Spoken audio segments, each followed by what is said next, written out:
As the country continues to reopen, small business owners are working to find ways to adapt. Chris Conti shows us how some people are reinventing themselves in order just to stay afloat.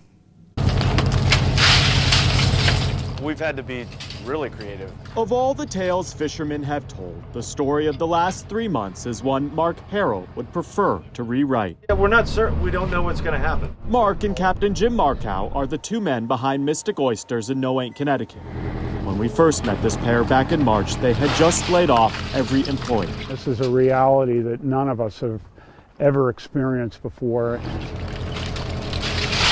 Thanks to a PPP loan from the CARES Act, though, Mystic Oysters has been able to rehire a small handful of employees. A couple jobs here, a couple jobs there, things will come back. But Jim and Mark know that loans aren't a long-term solution to this economic crisis. We're hoping for the best, but we just don't know. Before the virus hit, these oysters would be sold wholesale to restaurants.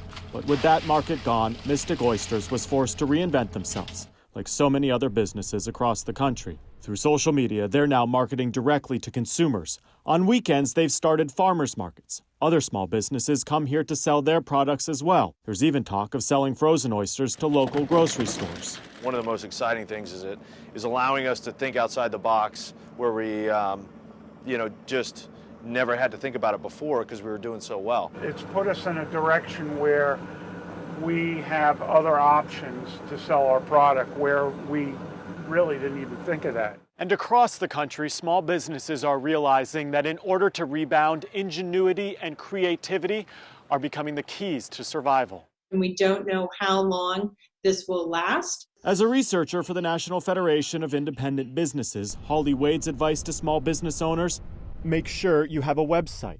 Find ways for customers to pay online. Talk to other small businesses. Look for opportunities to collaborate. All of these creative adjustments to keep businesses up and running might be very helpful and beneficial as they grow their business. As for the guys at Mystic Oysters, diversification has meant things like selling lobsters for the first time in their company's history. Jim Markow hopes to be a source of inspiration for other small business owners. Don't give up. Keep thinking. There's a lot of opportunities out there if you want to be creative. Optimism about a future rebound, even as the seas around here are still a bit unsettled. In Noank, Connecticut, I'm Chris Conti reporting.